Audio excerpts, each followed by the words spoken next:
You and your wife are going and you leave her behind. You need deliverance. I don't care how anointed you are. You need help. When last did you finish having sex with your wife and you thanked her instead of... Some of you, God will help you. You entered into the wrong relationship. He helps you spoil it. The person on his own said, we're not doing it. We're now begging like a fool. Beside every successful man, there is a woman. Behind a successful man is a stupid woman. The literate of the 21st century are not the people that cannot read or write. They are the people that cannot unlearn and relearn. So stop saying that behind every successful man is a woman. That is a lie from the pit of hell. It is not scriptural.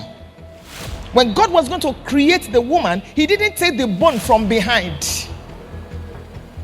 He didn't take the bone from the head. He took the bone from the side. I feel it was the left ventricle. So it is beside every successful man, there is a woman. Behind a successful man is a stupid woman. What are you doing behind? What are you doing behind?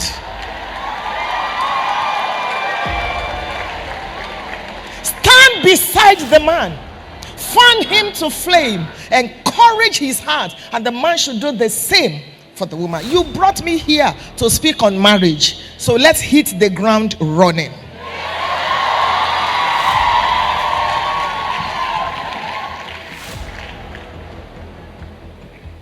Marriage is many things to many people. To some people, it is a necessary evil. To some people, it's a formal relationship in which a woman should give birth to children. To some people, it is a servant-master relationship. To some people, it is, let's just do it because everybody is doing it. But we are believers and the Bible rules our lives. Marriage is neither African nor Western. Marriage is biblical. Marriage is a gift of God and a gift from God to humanity. In the African culture, the core African culture, there is nothing called marriage. A woman is only sin. That is Eve, and when she sinned and never had.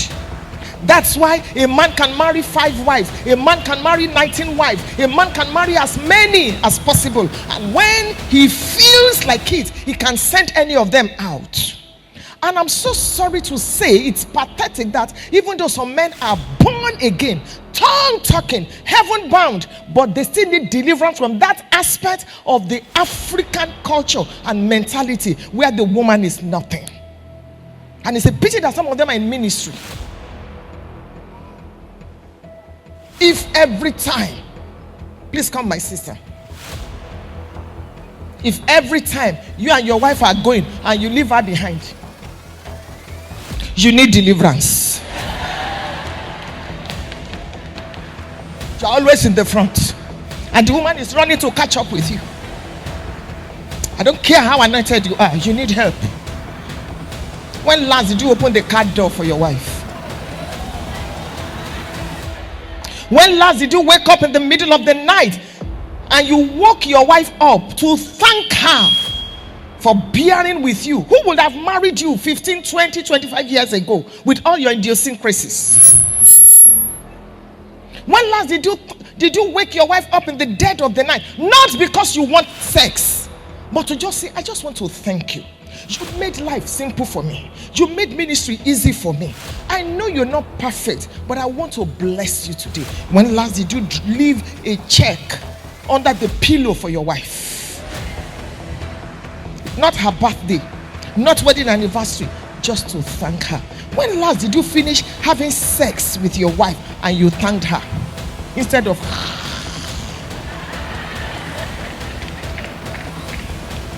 Can I be real? I'm going to quote the scriptures, but I'm not here to Stand by pastors that don't know how to handle their wives. All they know is the book of Hebrews to the book of Zephaniah. Let's be real.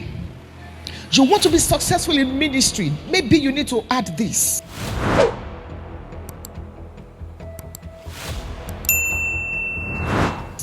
A lot of pastors' wives are in pain because pastors can be polygamists. You are married to the church that Jesus gave you, and you're married to your wife. I remember reading about Yonggi Cho, one of his books. He said one day the Lord said to him, I'm going to take my bride from you because you don't know how to take care of your bride. When you look at the Bible, marriage was founded, quote and unquote, in the book of Genesis. The church was born in the book of Exodus, in the Old Testament. In the New Testament, the church was born when Jesus' body was pierced. But in the Old Testament, marriage preceded the church. Please listen to me. Few minutes that I have to spend with you today. I have prayed and I trust God that it will be about destiny. This is the order according to God's counsel. God first. You next. Your family life before the church or the business.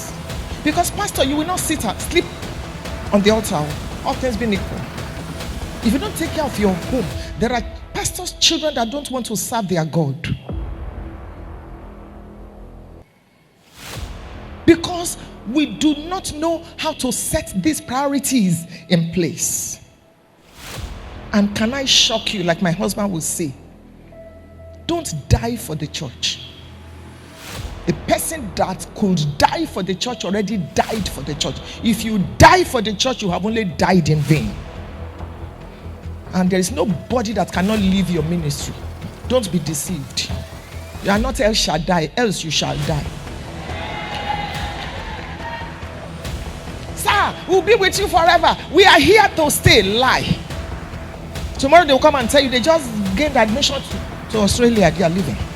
The only person that cannot leave you is your spouse. Even your children will leave. Don't go get married. Recently, I was walking through our house and I said, why did we even build this big house? What were we thinking about Jesus? These children, they are gone. Canada, America, this one, where are they? That's the truth.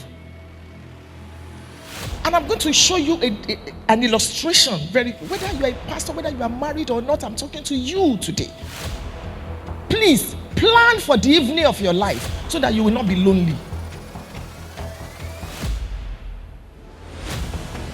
And as pastors, we need to think, because sometimes it can be a thankless job. You kill yourself, you labor, you study. You think it's easy to preach for 1 hour. Did you see how many times your GO wiped his face when he was preaching? Just to bless you. Those things, he already knows them. If he doesn't tell us, he's fine. He's doing. We see God in his life. But just to bless us. Did you see the way he was sweating? Scientists have discovered that what he just did for 1 hour is like you are carrying cement and loading it in the trailer. That's why it is evil for you to dishonor your pastor. It is unkind. Daddy, where are you? I'm at the hospital. My daughter is dying. Daddy wanted to sleep with mommy. Generator just packs up. Him, he's running to go and meet you there. You know what I mean by generator?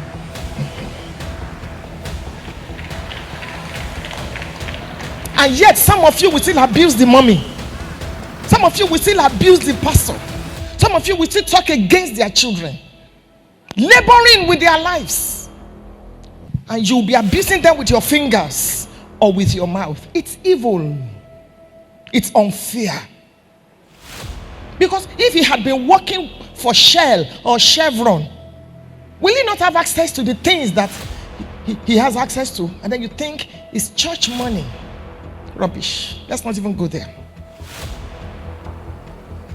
So please set the priorities.